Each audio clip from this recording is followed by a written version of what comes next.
Dans cette vidéo, nous allons utiliser des variables Scratch pour réaliser un petit jeu sur la table de multiplication par 7. Voici une petite explication sur le fonctionnement du jeu. Le chat qui est présent, ici, pose une question.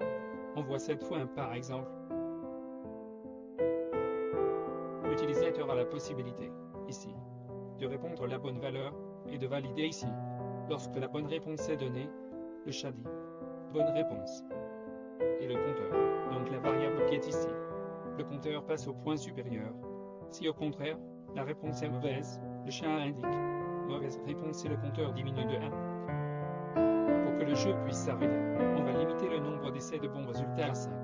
Le compteur que l'on voit ici est passé à 5. Le jeu s'arrête et il affiche gagné. Passons à présent à la programmation du jeu. Nous allons dans un premier temps créer une variable hasard. Cette variable contiendra un chiffre choisi aléatoirement par le programme compris entre 1 et 10.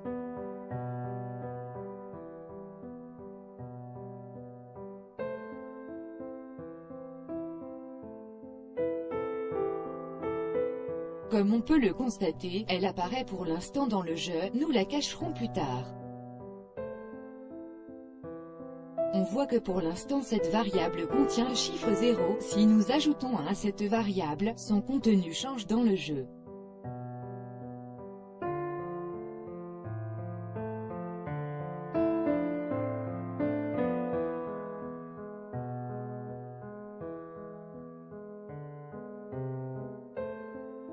À présent, nous allons mettre dans notre variable hasard, une valeur aléatoire comprise entre 1 et 10. C'est ce chiffre que nous multiplierons par 7.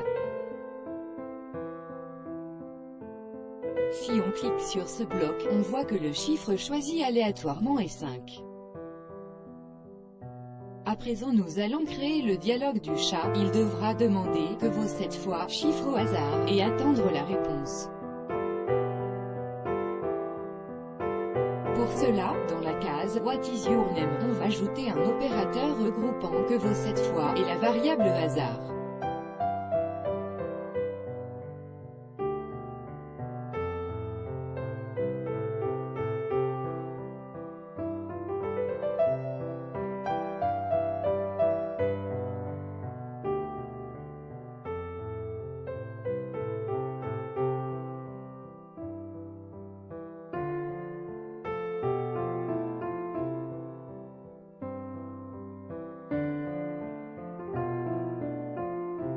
Plaçons maintenant une boucle conditionnelle.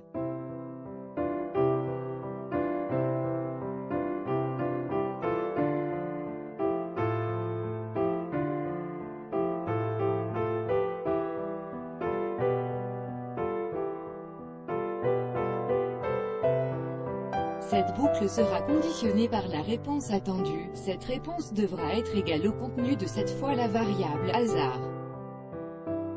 On remarquera qu'en informatique la multiplication est représentée par un astérisque, de même que la division est représentée par un slash.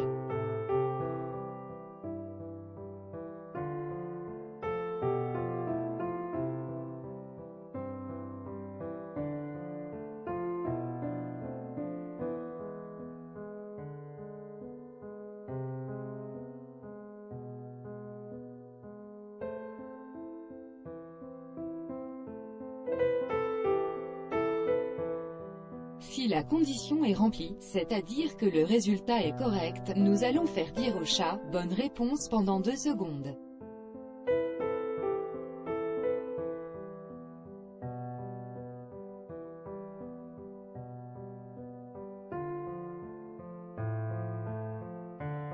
Dupliquons ce bloc en faisant un clic droit de la souris. Et plaçons-le dans la condition sinon, c'est-à-dire que la réponse donnée n'est pas celle attendue. Nous mettrons donc dans ce bloc « Mauvaise réponse » pendant 2 secondes.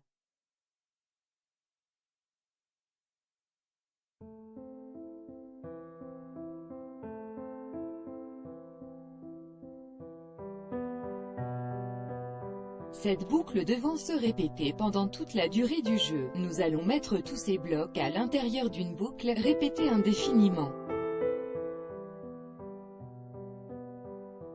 Maintenant nous voulons que le jeu s'arrête au bout d'un certain nombre de bonnes réponses. Pour cela nous allons créer une deuxième variable que nous appellerons comptage.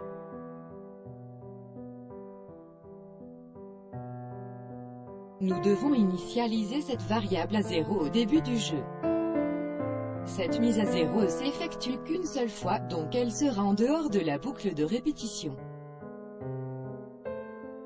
Si le compteur atteint la valeur de fin du jeu, ici nous choisirons 5 bonnes réponses consécutives, alors le jeu prendra fin.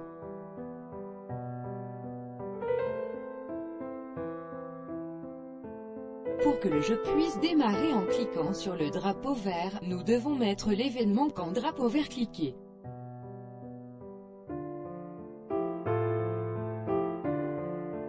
La condition pour que le jeu prenne fin est que la variable comptage soit égale à 5.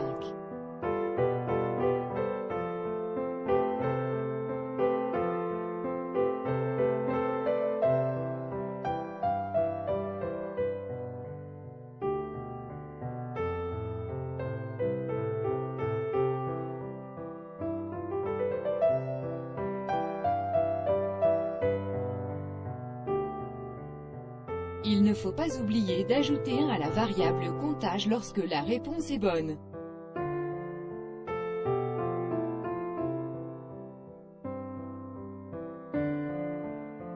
De la même manière on retirera 1 lorsque la réponse est mauvaise.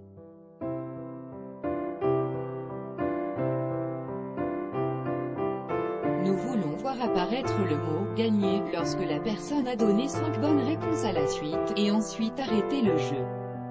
Pour cela, nous créons un nouveau lutin sur lequel nous écrirons « gagner ».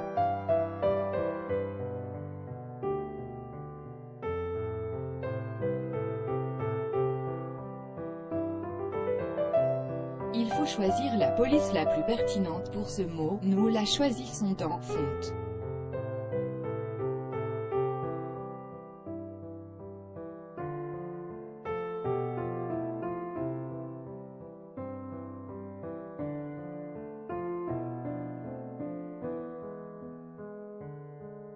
Puis nous tirons sur les poignets pour agrandir le mot, et nous le positionnons au centre du costume.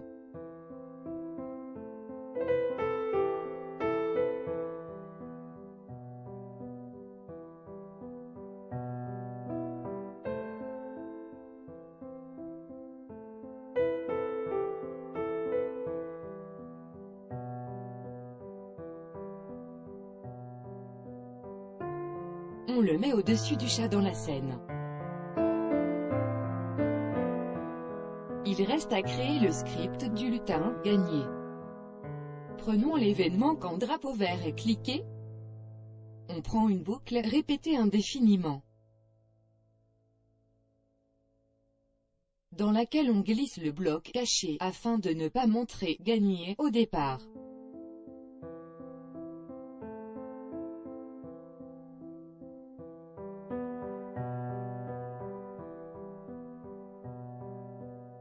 Puis une boucle conditionnelle si, sinon.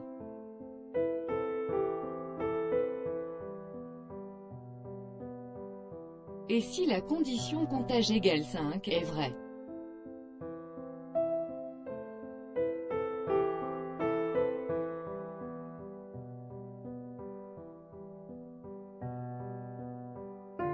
Alors on montre le lutin « Gagner ». Et on arrête le jeu. Si le compte n'est toujours pas à 5, on cache toujours le lutin.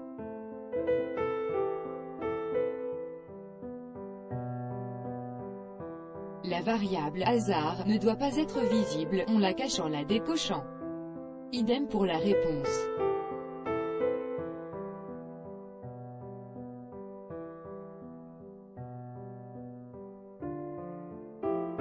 Testons à présent le jeu.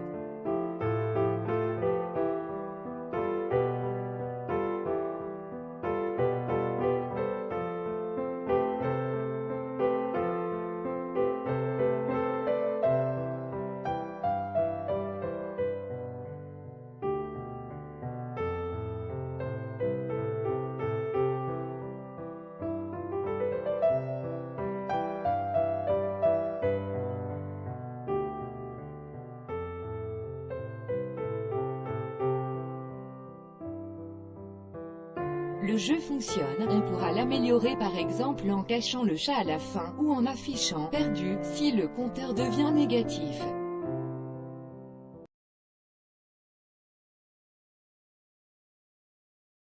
La présentation est maintenant terminée. Nous avons vu deux variables dans Scratch,